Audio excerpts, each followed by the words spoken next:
إن الحمد لله نحمده ونستعينه ونستغفره ونعوذ بالله من شرور أنفسنا ومن سيئات أعمالنا من يهده الله فلا مضل له ومن يضلله فلا هادي له ونشهد أن لا إله إلا الله وحده لا شريك له ونشهد أن محمدا عبده ورسوله أما بعد فأعوذ بالله من الشيطان الرجيم بسم الله الرحمن الرحيم يا أيها الذين آمنوا اتقوا الله حق تقاته ولا تموتن إلا وأنتم مسلمون يا أيها الناس اتقوا ربكم الذي خلقكم من نفس واحدة وخلق منها زوجها وبث منهما رجالا كثيرا ونساء واتقوا الله الذي تساءلون به والأرحام إن الله كان عليكم رقيبا يا أيها الذين آمنوا اتقوا الله وقولوا قولا سديدا يصلح لكم أعمالكم ويغفر لكم ذنوبكم ومن يطع الله ورسوله فقد فاز فوزا عظيما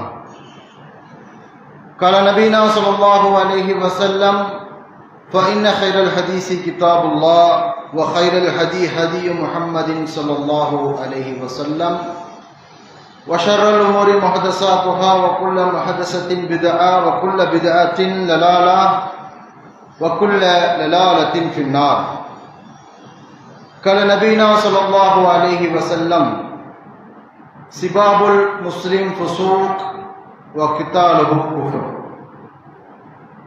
اللهم صل على محمد وعلى آل محمد كما صليت على إبراهيم وعلى آل إبراهيم إنك حميد مجيد اللهم بارك على محمد وعلى آل محمد كما باركت على إبراهيم وعلى آل إبراهيم إنك حميد مجيد قال الله تعالى واعتصموا بحبل الله جميعا ولا تفرقوا رب اشرح لي صدري ويسر لي أمري واحلل عقدة من لساني يفقهوا قولي அளவற்ற அருளாளனும் நிகரற்ற பேரன்புடையவனுமாகிய ஏக இறைவனின் சாந்தியும் சமாதானமும் உலகின் ஒப்பற்ற தலைவர் நம் உயிரை விட மேலானவர் அகிலம் அனைத்திற்கும் அருளாய் அனுப்பப்பட்ட அன்னலம் பெருமானார் ஸல்லல்லாஹு அலைஹி வஸல்லம் அவர்களின் மீதும் இன்னும் அவர்களின் குடும்பத்தார் மீதும் அவர்களின் வழியை என்ன சிரமங்கள் வந்த பொழுதும் பின்பற்றி வாழ்ந்து மறைந்த சத்திய சஹாபா பெருமக்கள், தாபியன்கள், தபா தாபியன்கள், இமாம்கள், குறிப்பாக இங்கே ஒன்று கொள்ளும் இருக்கிற நம் அனைவர்களின் மீதும் என்றென்றும் நின்றல் மட்டுமாக. எல்லாம் அல்லாஹ்வினுடையார்களே, அல்லாஹ்வுடைய மாபெரும் கருணையினால் அவனால் நம் மீது விதிக்கப்பட்ட இந்த ஜும்மா என்கிற அமலை நிறைவேற்றுவதற்காக தன்ஃபஹுல் முஃமினீன், நபியே நீங்கள் உபதேசம் செய்யுங்கள். அந்த உபதேசம் யாருக்கு பயனளிக்கும் என்று சொன்னால், யார் அல்லாஹையும் மறுமையினாலையும் ஈமான் கொண்டிருக்கிறார்களோ அவர்களுக்கு மாத்திரமே உன்னுடைய உபதேசம் பயனளிக்கும் என்பதாக அல்லாஹ் ரப்பல் ஆலமீன் குறிப்பிடுகிறார். அதன் அடிப்படையில் அன்புக்குரியவர்களே, இந்த ஜும்மாவுடைய நாளில் இங்கே சொல்லப்பட இருக்கிற கருத்துக்களை குர்ஆன் சுன்னா அடிப்படையில் இருக்கும் என்று சொன்னால் எங்களுடைய வாழ்க்கையில் அதை பின்பற்றுவோம் என்கிற நல்லதொரு பிரார்த்தனையோடு அமர வேண்டுமாய் அன்பாய் கேட்டு ஆரம்பம் செய்கிறேன். எல்லாம் அல்லாஹ்வினுடையார்களே, இன்றைய ஜும்மாவினுடைய இஸ்லாமியனை பொறுத்தவரையும் ஒரு முஸ்லிமை பொறுத்தவரை பள்ளிவாசல் என்பது அவனுடைய வாழ்க்கையினுடைய பிரிக்க முடியாத ஒரு அங்கமாகவே பார்க்கப்படுகிறது. பள்ளிவாசலை விட்டு என்றைக்கெல்லாம் ஒரு முஸ்லிமினுடைய வாழ்க்கை தூரமாகிறதோ, பள்ளிவாசலை விட்டும் என்றைக்கு அவனுடைய அன்றாட பயணம் விலகிவிடுகிறதோ, அப்படி அந்த சந்தர்ப்பம் ஏற்படுகிற பொழுதெல்லாம் அவனுடைய ஈமான், அவனுடைய தீன் கேள்விக்குறியானதாக மாறிவிடுகிறது. அப்படியானால் இஸ்லாமிய சமுதாயத்தில் இறை இல்லங்களை குறித்த பார்வை என்ன? பள்ளிவாசல்களோடு நமக்கு இருக்கிற தொடர்பு என்ன? பள்ளி வாயில்களில் நடத்தப்பட வேண்டிய பள்ளிவாசல்களில் கடை திருமறை திருக்குரானிலே பள்ளிகளை குறித்து பல்வேறு இடங்களிலே குறிப்பிடுகிறான். அந்த பள்ளிகளில் செயல்படுத்த வேண்டிய பணிகளை குறித்து அல்லாஹு தஆலா குறிப்பிடுகிறான். பள்ளிகளுடைய முக்கியத்துவத்தை குறித்து அல்லாஹு தஆலா குறிப்பிடுகிறான். அந்த பள்ளிவாசல்களை குறித்த நம்முடைய பார்வை என்ன? இங்கிருந்து நாம் எதை மேற்கொள்ள வேண்டும்? எப்படியான சித்தாந்தத்தை, எப்படியான கொள்கை முழக்கத்தை நாம் நிர்வகிக்கிற அல்லது நம்முடைய சமூகத்திலே அங்கம் வகித்துக் கொண்டிருக்கிற பள்ளிவாசல்களினுடைய மிம்பர்களிலே ஒழிக்கப்பட வேண்டும் என்பதை இஸ்லாம் எவ்வாறு எதிர்பார்க்கிறது என்று சொன்னால், அன்புக்குரியவர்களே, அல்லாஹ் ரப்பல் ஆலமீன் பள்ளியை குறித்து சொல்லுகிற பொழுது வஅன்னல் மஸாஜித லில்லாஹி ஃபலா தத்உ மஅல்லாஹி அஹதா, இந்த பூமியில் கட்டி எழுப்பப்பட்டிருக்கிற அனைத்து பள்ளிகளும் எனக்குரியது, லில்லாஹ், அல்லாஹ்வுக்குரியது என்று அல்லாஹ் தஆலா சொல்லுகிறான். வஅன்னல் மஸாஜித லில்லாஹ், பள்ளிகள் அனைத்தும் பெரும் செலவை கொண்டு கட்டி முடிக்கப்பட்ட பள்ளிவாசல்களானாலும் அல்லது சின்னஞ்சிறிய செலவை கொண்டு கட்டி முடிக்கப்பட்ட மஸ்ஜிதுகளானாலும் அதற்கு சொந்தக்காரன் யாராகத்தான் இருக்க முடியும்? ஒரு சமூகத்தில் பெரும் பார்வையில் வஅன்னல் மஸாஜித லில்லாஹ், பள்ளிவாசல்கள் அனைத்தும் அல்லாஹ்வுக்கே சொந்தமானது. அங்கே அழைக்கப்பட வேண்டிய, போற்றப்பட வேண்டிய, துதிக்கப்பட வேண்டிய ஒரே ஒருவன் அல்லாஹ் ரப்பு சுப்ஹானஹு வ தஆலாவுடைய பெயரே தவிர வேறில்லை என்பதாக திருமறை திருக்குரான் பள்ளிகளை குறித்த அறிவுறுத்துகிற சமுதாயமாக, பள்ளிவாசல் இல்லாத இடத்தில் நாங்கள் பயணிக்க முடியாது, எங்களுக்கான வணக்க வழிபாட்டை செலுத்த முடியாது என்று ஒரு ஊரினுடைய ஒட்டுமொத்த சிறப்பையும் புறக்கணித்துவிட்டு பள்ளிவாசலுக்கு முக்கியத்துவம் கொடுக்கக்கூடிய இஸ்லாமிய சமுதாயம் அந்த பள்ளியோடு எப்படி தொடர்பு கொள்ள வேண்டும், அந்த பள்ளி எப்படியெல்லாம் சமூகத்திலே திருமறை திருக்குரானிலே சொல்லுகிற பொழுது வமின் ஹைசு ஹரஜத ஃபவல்லி வஜ்ஹக சதரல் மஸ்ஜிதில் ஹராம், நபியே, நீங்கள் எங்கு வேண்டுமானாலும் பயணம் செல்லுங்கள், நீங்கள் எங்கிருந்து எங்கு புறப்பட்டு சென்றாலும் தொழுகையின் முழக்கமானது.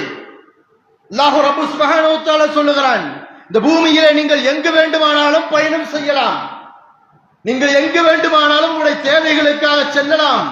அப்படி செல்லுகிற பொழுது தொழுகைக்கான நேரம் வந்துவிட்டது என்று சொன்னால் நீங்கள் முன்னோக்க வேண்டிய இடம் எது தெரியுமா? திசை எது தெரியுமா? மஸ்ஜிதுல் ஹராம். உலகத்தில் மனிதர்கள் வணங்குவதற்காக கட்டியெழுப்பப்பட்ட அந்த பள்ளியையே மஸ்ஜிதுல் ஹரமை நோக்கித்தான் நீங்கள் தொழுகிற நேரமெல்லாம் உங்களுடைய முகங்களை திருப்ப வேண்டும் என்று சொன்னால், அல்லாஹ் ரப்புல் ஆலமீன் பள்ளிவாசலை குறித்த அழுத்தமான ஆணித்தரமான ஒரு கருத்தை இந்த சமூகத்திலே முன்வைக்கிறான். நம்முடைய நோக்கம் எதுவாக வேண்டுமானாலும் இருக்கலாம், ஆனால் நீங்கள் கூட என்னுடைய இறுதி பார்வை, என்னுடைய இறுதி நோக்கம், என்னுடைய இறுதியான திசை கூட என்னுடைய முகத்தை கிப்லாவை நோக்கியே நான் அடையாளப்படுத்த வேண்டும், திருப்பி வைக்க வேண்டும் என்று சொன்னால், நாம் தெரிந்தும் தெரியாமலும் கிப்லாவை எண்ணற்ற சந்தர்ப்பங்களிலே அன்றாட நம்முடைய வாழ்க்கையில் முன்னோக்கக்கூடியவர்களாக நாம் இருக்கிறோம். அதை நோக்கி நாம் மலம் ஜலம் கழிப்பதில்லை.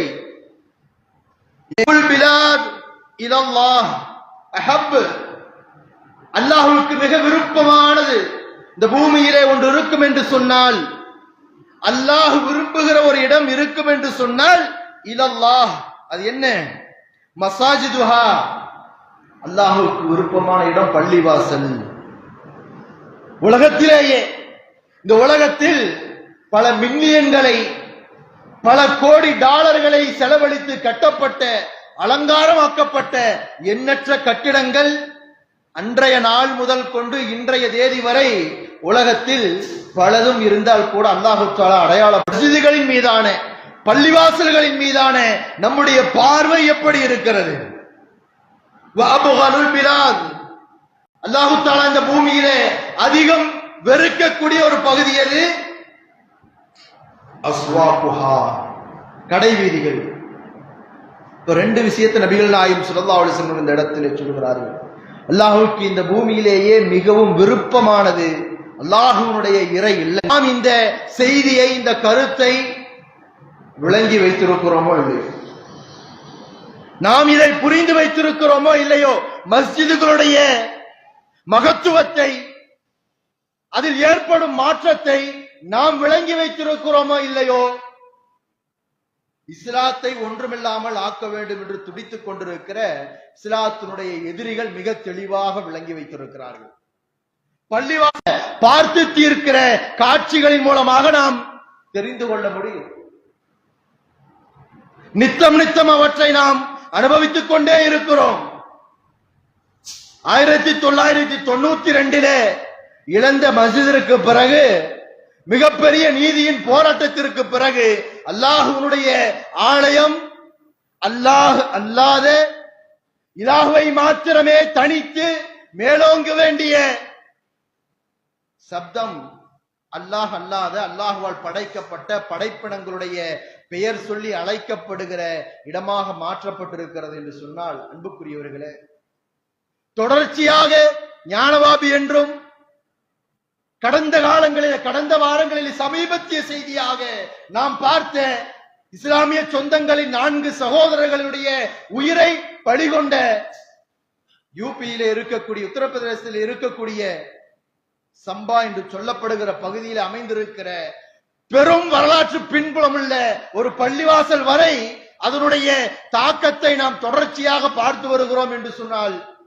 எல்லாம் அல்லாஹ்வின் அடியார்களே, பள்ளிவாசலை குறித்த இஸ்லாமிய சமுதாயத்தினுடைய பார்வை சற்று மங்கி இருக்கலாம், கொஞ்சம் தோய்ந்திருக்கலாம். ஆனால் இஸ்லாத்தினுடைய எதிரிகள் மிகச் சரியாக அதை விளங்கி வைத்திருக்கிறார்கள். அதனால்தான் முஸ்லிம்களை அவர்கள் காயப்படுத்த வேண்டும், அவர்களுடைய உணர்வுகளை தூண்ட வேண்டும் என்று நினைக்கிற பொழுதெல்லாம் அவர்கள் கை வைக்கிற இடம் அல்லாஹ்வுடைய ஆலயங்கள். ஏன் அவர்கள் அல்லாஹ்வுடைய ஆலயங்களை தொட வேண்டும் என்பதற்குரியவர்களே? எதிர்மறையாக நாம் சிந்தித்து பார்க்க வேண்டும். அங்கிருக்கக்கூடிய கட்டிடத்தின் மீது கொண்ட ஆசை இல்லை. அவர்களால் அது அல்லாத வேறு கட்டிடங்களை கட்டி எழுப்ப முடியாதா? நிச்சயம் அதை விட அலங்காரமான கட்டிடங்களை கட்டுவதற்கு சாத்தியம் இருக்கிறது. அதே போன்ற ஒரு நிலத்தை அவர்களால் பெற்றுக்கொள்ள முடியாதா? பெற்றுக்கொள்ள முடியும். பிறகு ஏன் அல்லாஹ்வுடைய பெயர் சொல்லி வணங்கப்படுகிற, துதிக்கப்படுகிற இடங்கள் குறிவைக்கப்படுகிறது என்று சொன்னால், அதற்கு பின்னால் இருக்கிற ஆழமான கருத்தியலை நாம் விளங்கிக் கொள்ள கடமைப்பட்டிருக்கிறோம். அவர்களுக்கு தேவை கட்டிடம் அல்ல, கட்டிடத்தினுடைய நிலப்பரப்பு அல்ல. அன்புக்குரியவர்களே, அந்த பள்ளிவாசலுக்குள் சென்று வருகிற ஒவ்வொரு தனிப்பட்ட முஸ்லிமுடைய ஈமான் மிளிரூட்டப்படுகிறது. இந்த பள்ளிவாசலுக்குள் போகாதவனை பத்தி பிரச்சனை இல்லை. பள்ளிவாசலில் பங்கெடுக்கிற ஒவ்வொரு முஸ்லிமும் அவருடைய எதிரிகளாக பார்க்கப்படுகிறார். பள்ளிவாசலுக்குள் ஒருவன் பிரவேசித்து விட்டால், பயணித்து வெளியே வந்து விட்டால், தொழுகைக்காக, திக்ருகளுக்காக அவன் கொஞ்ச நேரம் அவனுடைய நேரத்தை அங்கே ஒதுக்கிவிட்டால், அதன் மூலமாக அவனுடைய ஆன்மாவில் கிடைக்கிற அமைதி, சமூகத்தில் அவனால் ஏற்படும் மாற்றம், ஏகத்துவத்தினுடைய தாக்கம், லா இலாஹ இல்லல்லாஹ், இறைவனை மாத்திரம் வணங்க வேண்டும் என்கிற அந்த பரிசுத்த உள்ளத்தை பெறுகிறானே. அல்லாஹு அக்பர், அஷ்ஹது அல்லா இலாஹ இல்லல்லாஹ் திரும்ப திரும்ப அவனுக்கு சொல்லப்படுகிறது. நாம் அதை சடங்காக, சம்பிரதாயமாக கடந்து செல்வதால் அதனுடைய தாக்கங்களை நம்மால் புரிந்து கொள்ள முடியவில்லை. இதை மிகச் சரியாக விளங்கி வைத்ததனாலேயே பள்ளியினுடைய கட்டிடங்கள், பள்ளிவாசல்கள் குறிவைக்கப்படுகிறது என்று சொன்னால், அன்புக்குரிய இஸ்லாமிய சகோதர சகோதரிகளே, நாம் பள்ளிவாசல்களை எப்படி நாம் புரிந்து வைத்திருக்கிறோம்? இஸ்லாமிய மார்க்கம் பள்ளியை குறித்து என்ன சொல்லுகிறது? பள்ளிவாசலோடு ஒரு முஸ்லிமுடைய தொடர்பை குறித்து என்ன பேசுகிறது? அன்னை ஆயிஷா ரலியல்லாஹு அன்ஹா அவர்கள் சொல்லுகிறார்கள், அல்லாஹ்வின் தூதர் எங்களிடத்திலே சொன்னார்கள், நீங்கள் ஒரு பகுதியிலே குடிபெயர்ந்தால் அந்த பகுதியிலே அல்லாஹ்வை வணங்குவதற்கான ஆலயத்தை ஏற்படுத்துங்கள், அதை தூய்மையாக வைத்துக் கொள்ளுங்கள், அங்கே நறுமணத்தை ஏற்படுத்துங்கள். ஆயிஷா ரலியல்லாஹு அன்ஹா அவர்கள் சொல்லுகிறார்கள், நபிகள் நாயகம் ஸல்லல்லாஹு அலைஹி வஸல்லம் அவர்கள் சொன்னதாக நபிமொழிகளிலே பார்க்கப்படுகிறது, மன் கதா இலல் மஸ்ஜிதி வராஹ அஅத்தல்லாஹு லஹு நுஸுலஹு மினல் ஜன்னதி குல்லமா கதா அவ்ராஹா. நபிகள் நாயகம் ஸல்லல்லாஹு அலைஹி வஸல்லம் அவர்கள் சொன்னார்கள், பள்ளிவாசலுக்கு ஒருவர் காலையிலோ மாலையிலோ சென்றால் அவர் காலையிலும் மாலையிலும் செல்லும் போதெல்லாம் சொர்க்கத்தில் அவருக்கு உரிய இடத்தை அல்லாஹு தஆலா தயார் செய்வார். பள்ளிவாசலுக்கு அவர் காலையிலும் மாலையிலும் சென்று வருகிற போதெல்லாம் நாளை மறுமையிலே நமக்கு கிடைக்க இருக்கிற இந்த சொர்க்கத்தில் முன்னதாகவே அல்லாஹு தஆலா நமக்கான ஒரு இடத்தை ஏற்பாடு செய்கிறான். அன்புக்குரியவர்கள், இஸ்லாம் இந்த அளவுக்கு வலியுறுத்தி சொல்லுகிறது. ஒரு முஸ்லிமுடைய வாழ்வில் பள்ளியை பிரித்தவனை பார்த்துவிட முடியாது. பள்ளிவாசலோடு எனக்கு தொடர்பில்லை, பள்ளிக்கெல்லாம் போறது இல்லைங்க பாய், வெள்ளிக்கிழமை ஜும்மா நாள் ஒரு 1/4 மணி நேரம் 20 நிமிடம் பள்ளிவாசலுக்கு செல்வதுதான் வழக்கம் என்று ஒரு முஸ்லிமால் பேச முடியும் என்று சொன்னால் அவருடைய ஈமான் கேள்விக்குரியதாக மாறிவிடும், அவருடைய தீன் கேள்விக்குரியதாக மாறிவிடும். அவருடைய தீனும் ஈமானும் அவருக்கு எதற்கு பயனளிக்கும் என்று சொன்னால், அண்ணலம் பெருமானார் ஸல்லல்லாஹு அலைஹி வஸல்லம் அவர்கள் சொன்னார்கள், யாருடைய வார்த்தை லா இலாஹா இல்லல்லாஹ் என்கிற கலிமாவாக, கலிமத்து தௌஹீதாக, ஏகத்துவமாக இருக்குமோ அவர் சொர்க்கம் சென்று விடுவார். உங்களுடைய தீன் கேள்விக்குரியதாக மாறிவிட்டால், உங்களுடைய ஈமான் கேள்விக்குரியதாக மாறிவிட்டால் உங்களுடைய இம்மை மறுமை வாழ்க்கையை காப்பாற்ற முடியாது. அன்புக்குரியவர்களே, நபிகள் நாயகம் ஸல்லல்லாஹு அலைஹி வஸல்லம் அவர்கள் சொன்னார்கள், பள்ளிவாசலுக்கு இருளில் நடந்து செல்பவர்களுக்கு நாளை மறுமை நாளில் முழுமையான ஒளியை பெற்றவர்களாக அல்லாஹ் ரப்பல் ஆலமீன் சிறப்பு மிக்க ஏற்பாட்டை செய்து தருவான் என்று நபிகள் நாயகம் ஸல்லல்லாஹு அலைஹி வஸல்லம் சொன்னார். நாம் சிந்தித்து பார்க்க கடமைப்பட்டோம். ஏன் இவ்வளவு சிறப்புகளை தர வேண்டும்? பள்ளிவாசலோடு சாதாரணமாக ஐங்காலம் தொழுவதற்காக நான் தொடர்பு படுகிற பொழுது ஏன் அல்லாஹு தஆலா எனக்கு சொர்க்கத்தில் ஒரு வீட்டை ஏற்பாடு செய்ய வேண்டும்? சொர்க்கத்தில் நாளை மறுமையில் காருருளில் நின்று கொண்டிருக்கிற அந்த சந்தர்ப்பத்தில் இருளிலே பயணித்து பள்ளிக்கு வந்த ஒரு அடியானுக்கு அல்லாஹு தஆலா ஏன் ஒளியை ஏற்படுத்த வேண்டும்?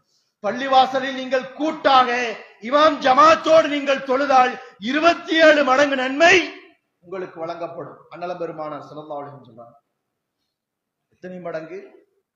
ஒரு அடியான் தனித்து தொழுவதை விட பள்ளிவாசலில் பாங்கு கொடுத்து இக்காமத்தை கூறி அதற்காக ஒரு இமாம் ஏற்பாடு செய்யப்பட்டு அவருக்கு பின்னால் அவ்வளவு தக்பீர் முதல் தக்பீரிலே சேர்ந்து கொண்டு தொழுகிற அனைவருக்கும், அந்த சமூகத்திற்கு, அந்த கூட்டத்திற்கு, அந்த சமுதாயத்திற்கு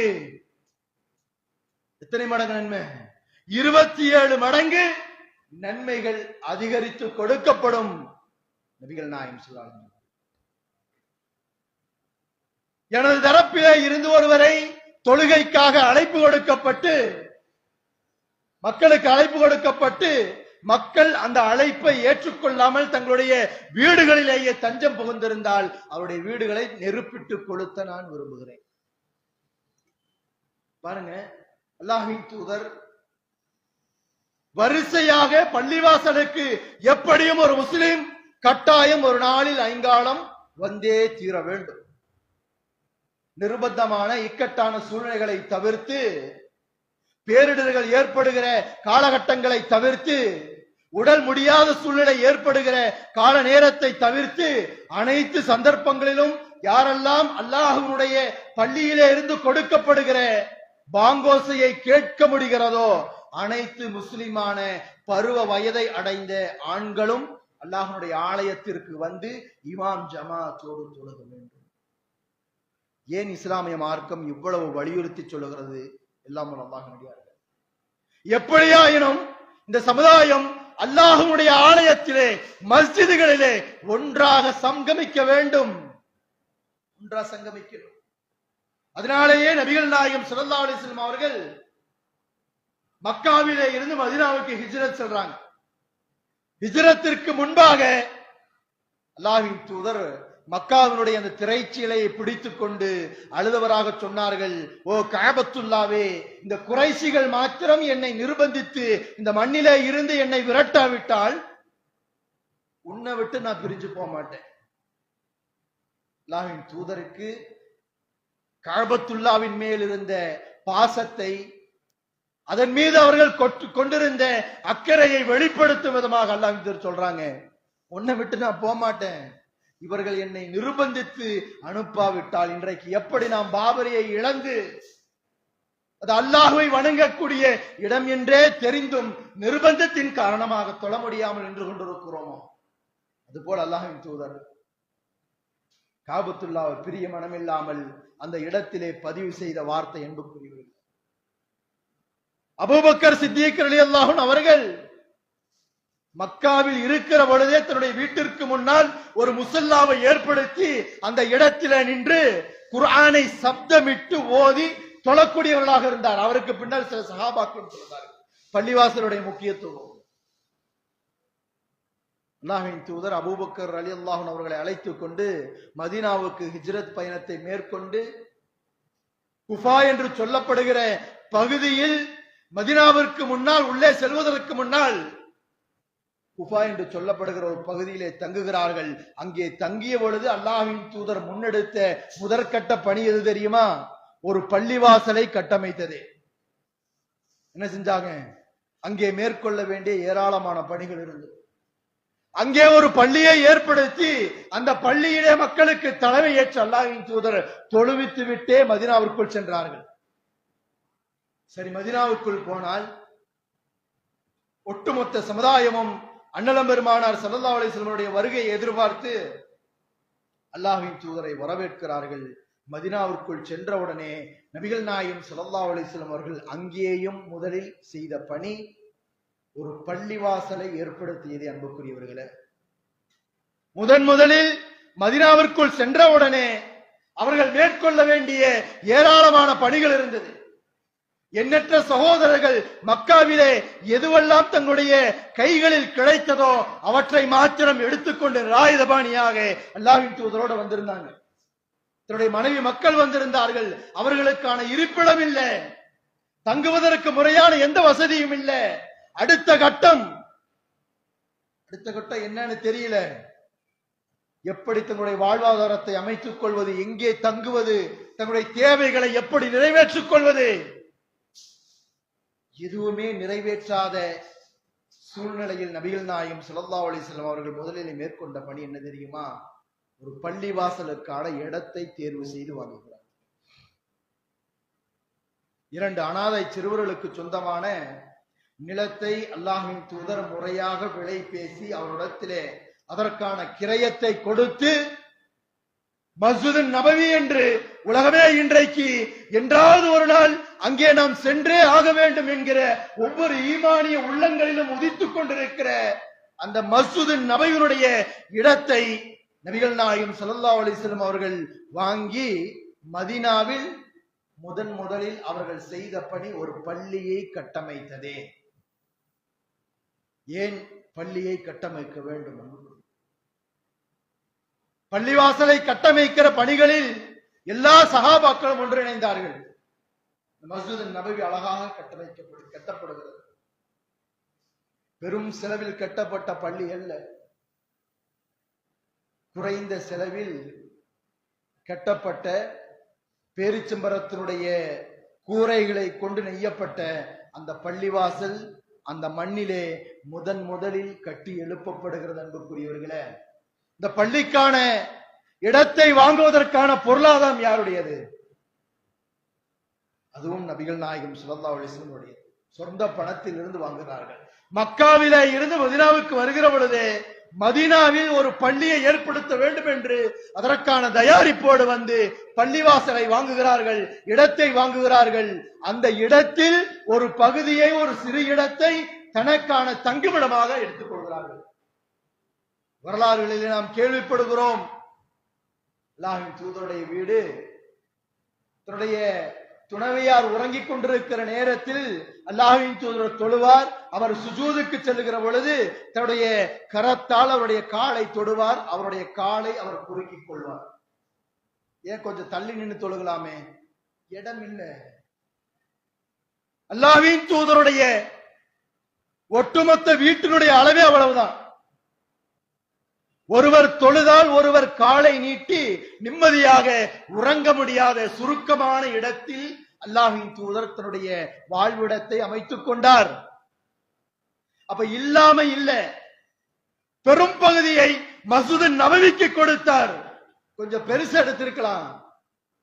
மஸ்ஜிது நபவியிலே இருந்து ஒரு சிறிய பகுதியை அல்லாஹ்வின் தூதருடைய வீட்டுக்காக எடுத்துக்கொண்டதல்ல, அல்லாஹ்வின் தூதருடைய சொந்த பொருளாதாரத்தை கொண்டு வாங்கப்பட்ட இடத்தில் அல்லாஹ்வின் தூதருடைய வீட்டில் பெரும் பகுதி மஸ்ஜிது நபவிக்காக அல்லாஹ்வின் தூதர் கொடுத்தார். ஏன் கொடுக்கணும்? ஏன் ஒரு சமூகத்தில் முதலில் ஒரு பள்ளியை கட்டமைக்க வேண்டும்? இங்க பார்க்கணும். மஸ்ஜிது நபவியை நாம் திரும்பி பார்க்கிற பொழுது எண்ணற்ற படிப்பினைகள்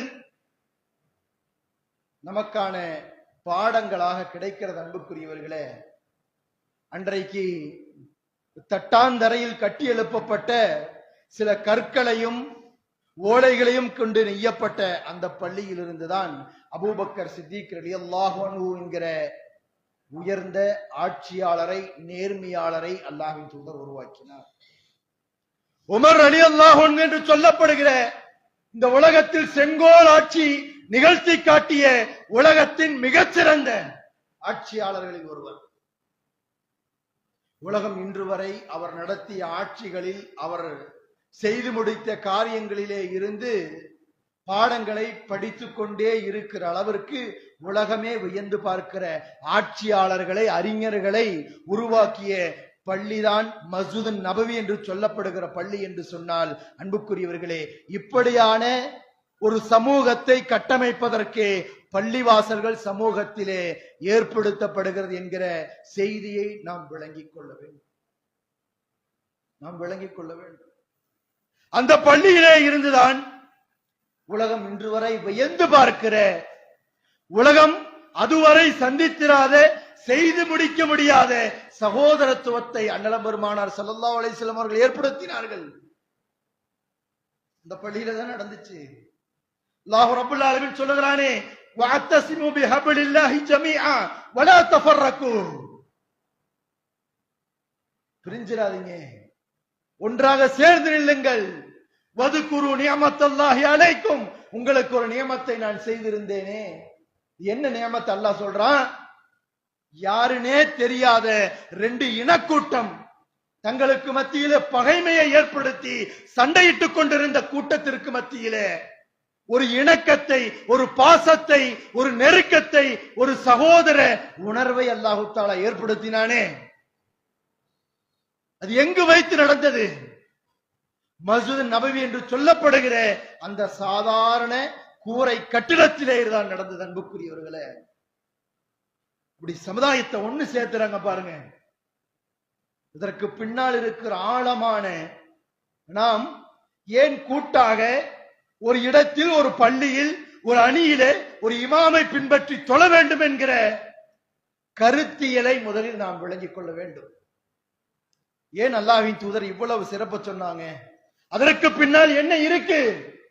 ஏன் ஒன்றாக நீங்கள் தோளோடு தோள் சேர்த்து, காலோடு காலை இணைத்து ஒரு வரிசையில் ஒன்று கூட வேண்டும் தெரியுமா? உங்களுக்கு மிக பெரும் பணி இருக்கிறது. உங்களை வலிமைப்படுத்தியதற்கு பின்னால், உங்களை உறுதிப்படுத்தியதற்கு பின்னால், உங்களுடைய ஈமானிய வேர்களுக்கு உரம் பாய்ச்சியதற்கு பின்னால் சமூகத்தில் நீங்கள் கணம் காண வேண்டிய பெண்ணம்பெரும் பணி இருக்கிறது.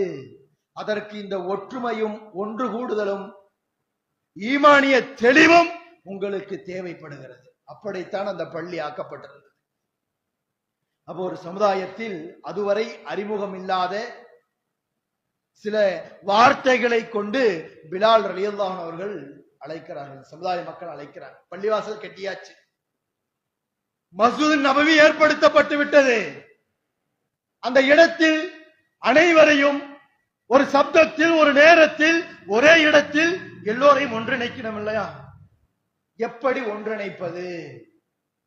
அப்ப பல நபித்தோழருடைய கனவில் ஏற்பட்டு அல்லாஹ்வால் உறுதி செய்யப்பட்டு அல்லாஹ்வின் தூதரால் அனுமதிக்கப்பட்ட பாங்கோசை அந்த சமூகத்தில் முதலில் ஏற்படுத்தப்படுகிறது. அதுவரை மதீனாவில் வாழக்கூடிய முஹாஜிரீன்களோ அன்சாரிகளோ மக்காவில் இருந்து வந்த முஹாஜிரீன்களோ அப்படியான சப்தத்தை கேட்டதில்லை.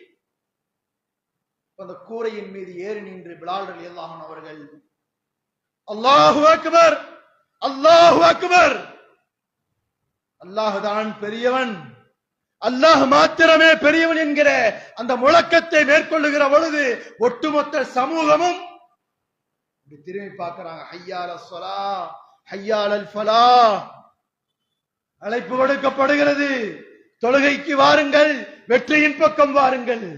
எல்லாம் வர்றாங்க. யாரெல்லாம் வர்றார்?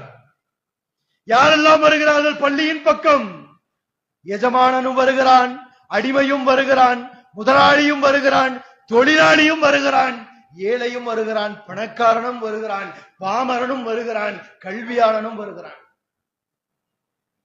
அனைவரையும் ஒற்றை முழக்கத்தில் ஒன்று சேர்த்திய இடம் அன்புக்குரியவர்களே மஸ்ஜிதுகள், மஸ்ஜிது நபவி.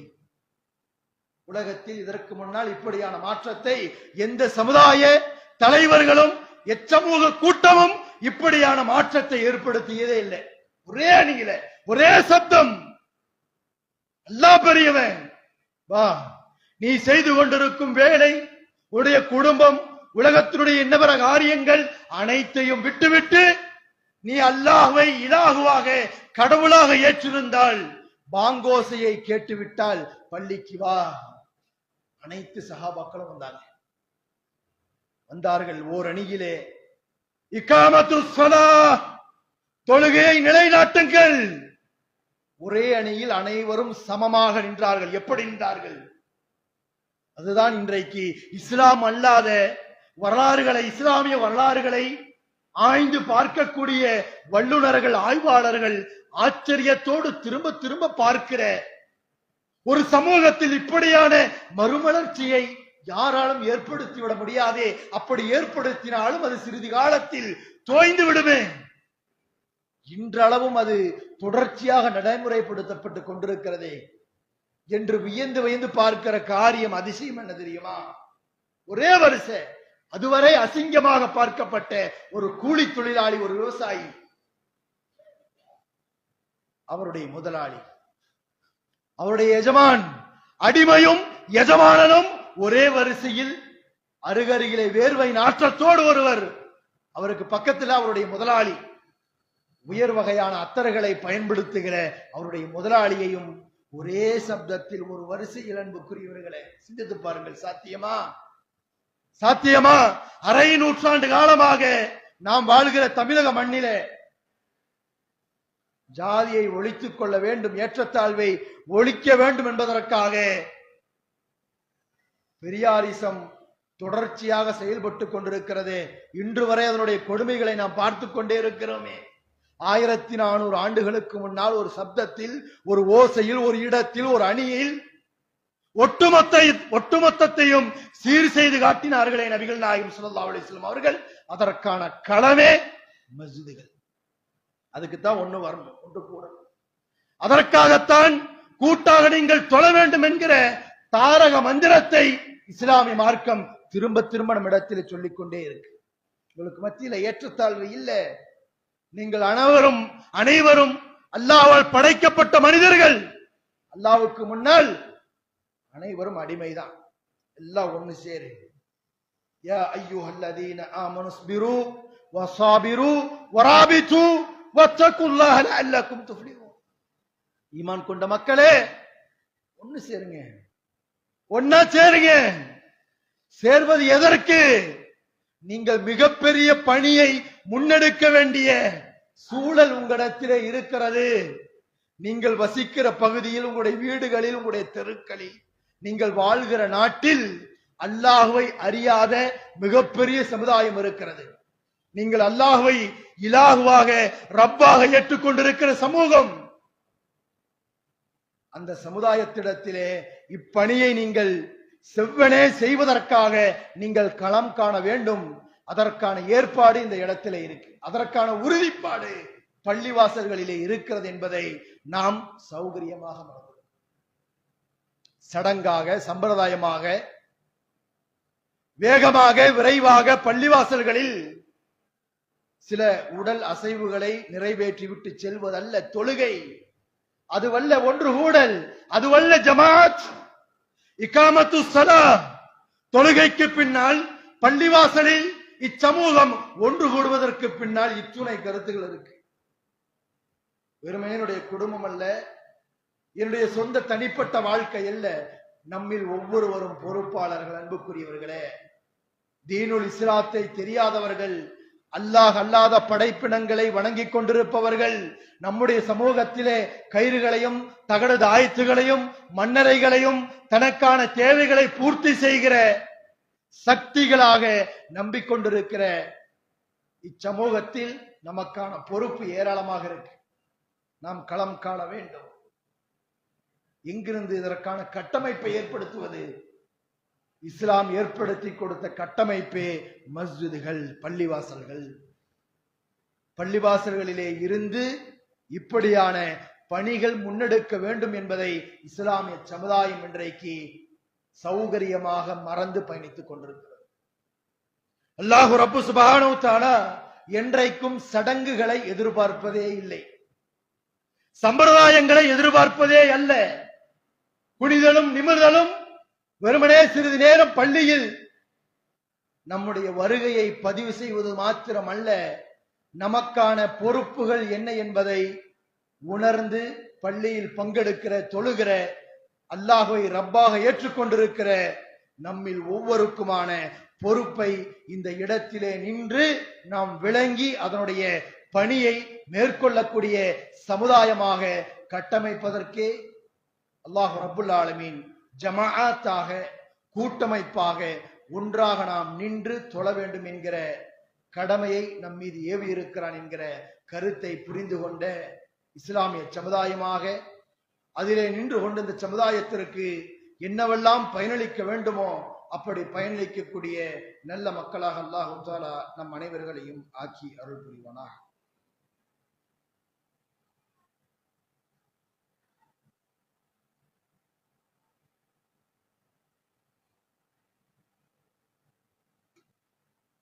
نحمده ونصلي على رسوله الكريم.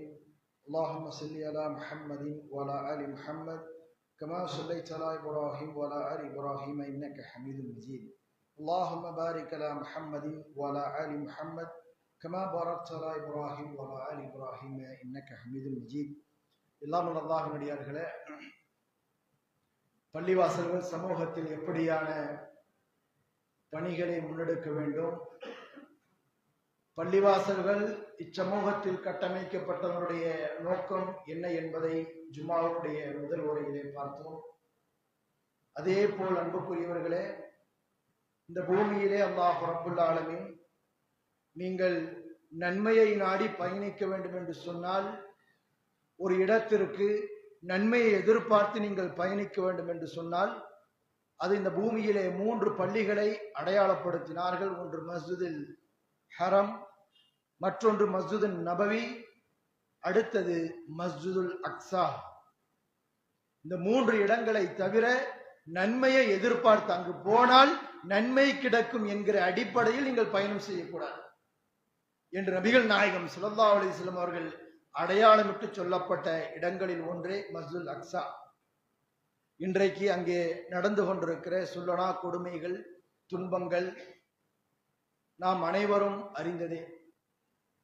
உலகின் பெரும்பான்மை இஸ்லாமிய சமூகத்தினுடைய உரிமைப்பட்ட மஸ்ஜிதுல் அக்ஸாவிற்காக உலகிலேயே மிகவும் சிறுபான்மையாக இருக்கக்கூடிய கஸா வாழ், பலஸ்தீன் வாழ் இஸ்லாமிய சொந்தங்கள், ஆண்கள், பெண்கள் நித்தம் நித்தம் தங்களுடைய உயிர்களை அதற்காக கொடுத்து கொண்டிருக்கிறார்கள். அந்த பள்ளியை மீட்டெடுக்க வேண்டும்.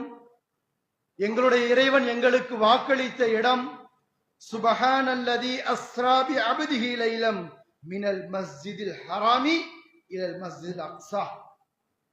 இலல் அக்ஸல்லதி பாரக்னா ஹவுலஹு.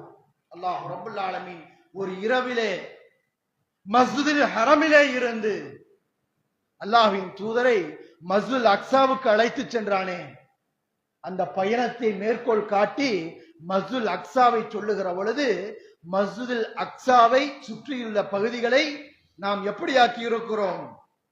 பாரக்னா ஹவுலஹு, என்னுடைய அருளை கொண்டு அந்த பகுதியை நாம் நிரப்பி இருக்கிறோம். அது என்ன பகுதி? இன்றைக்கு நம்முடைய சமூகம், நம்முடைய சொந்தங்கள், நம்முடைய சகோதரிகள், நம்முடைய குழந்தைகள், நம்முடைய சகோதரர்கள் நித்தம் நித்தம் கொல்லப்படுகிறார்களே. 45,000க்கும் மேற்பட்ட சகோதர சகோதரிகள், குழந்தைகள் கொல்லப்பட்டிருக்கிறார்கள் இன்றைய தேதி வரை. 1.5 லட்சத்திற்கும் மேற்பட்ட முஸ்லிம்கள் ஊனப்பட்டிருக்கிறார்கள், படுகாயம் அடைந்திருக்கிறார்கள். 60க்கும் மேற்பட்ட நாட்களாக உண்ணுவதற்கு உணவில்லாமல் பசி பட்டினியோடு அந்த மக்கள் போராடி கொண்டிருக்கிறார்கள். எதற்காக அன்புக்குரியவர்கள்? எல்லாம் அல்லாஹ்வின் அடியார்களே, நாம் சிந்தித்து பார்க்க கடமைப்பட்டிருக்கிறோம். நமக்கு உரிமைப்பட்ட, உலகின் பெரும்பான்மை இஸ்லாமிய சமுதாயத்திற்கு உரிமைப்பட்ட ஒரு பள்ளிவாசலுக்காக மிக சொற்பமான மக்கள் போராடுகிறார்கள். அவர்களின் மீது நமக்கு எடுக்கிற கடமை என்ன? ஒரு நாள் ஒரு ஜும்மாவில் அவர்கள் பங்கெடுத்து மஸ்ஜிதுல் அக்ஸாவிலே தொழ வேண்டும் என்று சொன்னால், யூத சியோனிச இஸ்ரேலிய ராணுவத்தால் சொல்லனா துன்பங்களுக்கு ஆட்படுத்தப்படுகிறார்கள். 2 நாட்களை அவர்கள் ஒரு ஜும்மாவிலே 1 மணி நேரத்தை செலவிடுவதற்கு அக்ஸாவிலே 2 நாள் அவங்க செலவழிக்கணும். புதன் மாலையிலே இருந்து வியாழன் முழுக்க வெள்ளியினுடைய காலையிலே அந்த பள்ளிவாசலுக்குள் அவர்கள் செல்வதற்குள் அவர்களில் பலருடைய உயிர்கள் அங்கே பறிக்கப்பட்டு விடுகிறது, உடல் உறுப்புகள் சேதப்படுத்தப்பட்டு விடுகிறது. இப்ப நாம் சிந்தித்து பார்க்க கடமைப்பட்டிருக்கிறோம். அல்லாஹ் ரப்புல் ஆலமீன் மிகவும் சௌகரியமாக வசதி வாய்ப்புகளோடு அல்லாஹ்வை வணங்குவதற்கான ஆலயங்களை நம்மிடத்திலே கொடுத்திருக்கிறார். நாளை மறுமையில் அந்த சமூகத்தோடு நம்முடைய பள்ளிகளை, நம்முடைய நிர்வாகத்தை, நம்முடைய செயல்பாடுகளை ஒப்பிட்டால் அன்புக்குரியவர்களே, ஒரு நாள் ஒரு நேரத்தில் தொழுவதற்கு தன்னுடைய உயிரையே கொடுக்க வேண்டி இருக்கிறது. அப்படியும் அந்த மக்கள் அந்த பள்ளியை பாதுகாப்பதற்காக போராடி கொண்டிருக்கிறார்கள் என்று சொன்னால் அன்புக்குரியவர்களே, நாம் அவர்களுக்கு செய்ய வேண்டிய கடமைகளில் ஒன்று அல்லாஹ்விடத்திலே மன்றாடுவது, மக்களுக்காக பிரார்த்தனை செய்வது. இறைவா, எங்களுடைய சமூகம், எங்களுடைய சகோதரர்கள் நிராயுதபாணிகளாக உலகத்தினுடைய வல்லரசுகள் அவர்களை நித்தம் நித்தம் கொன்று குவித்துக் கொண்டே இருக்கிறது. உலகத்தினுடைய தொலைக்காட்சிகள் எல்லாம் அவர்கள் கொலை செய்யப்படுவதை பார்த்து ரசிப்பதற்காக காட்சிகளாக மாற்றிக்கொண்டே இருக்கிறது. உலகமும் இஸ்லாமிய சமுதாயமும் சௌகரியமாக அதை வேடிக்கை பார்த்து கொண்டே இருக்கிறது. நம்முடைய கண்களுக்கு முன்னால் நம்முடைய குழந்தைகளுடைய, பெண்களுடைய உயிர்கள் பறிக்கப்பட்டுக் கொண்டிருக்கிற இந்த சந்தர்ப்பத்தில் நம்மால் செய்ய முடிந்தது அவர்களுக்காக அல்லாஹ்விடத்திலே மன்றாடுவது. இறைவா, அந்த மக்களை காப்பாற்று, அங்கே ஒரு போர் நிறுத்தத்தை கொண்டு வா. இறைவா, முஸ்லிம்களின் மீது கட்டவிழ்த்து விடப்படுகிற ஜியோனிச யூத ராணுவத்தை நாசமாக்கு, அவர்களுடைய ஆயுதங்களை ஒன்றுமில்லாமல் ஆக்கு, அவர்களுக்கு பஞ்சத்தை ஏற்படுத்து என்று அல்லாஹ்விடத்திலே இருகரம் ஏந்தி நாம் பிரார்த்தனை செய்ய கடமைப்பட்டிருக்கிறோம். இறைவா, யூதர்களை நாசமாக்கு, யூத ராணுவத்தை நாசமாக்கு, அவர்களுக்கு உதவி செய்கிற நாடுகளை, அவருடைய நாட்டின் ராணுவத்தை, அவருடைய ஆயுதத்தை பலவீனப்படுத்து. இறைவா, முஸ்லிம்களுக்கு உதவி செய். இறைவா, முஸ்லிம்களுக்கு நிம்மதியான சுபிட்சமான அமைதியான ஒரு சூழலை ஏற்படுத்தி கொடு இறைவா என்கிற பிரார்த்தனை நம்மில் ஒவ்வொருவரும், ஆண்களும் பெண்களும் ஐங்காலம் அவர்களுக்காக செய்ய வேண்டும். அல்லாஹ் ரப்புல் ஆலமீன் நாம் கேட்கிற பிரார்த்தனைகளை அங்கீகரித்து அந்த மக்களுக்கு நிம்மதியான ஒரு சூழலை ஏற்படுத்தி தர போதுமானவனாக இருக்கிறான். வாஹிர தௌவானா அல்ஹம்துலில்லாஹி ரப்பில் ஆலமீன். அஸ்ஸலாமு அலைக்கும் வரஹ்மத்துல்லாஹி வபரகாத்துஹு.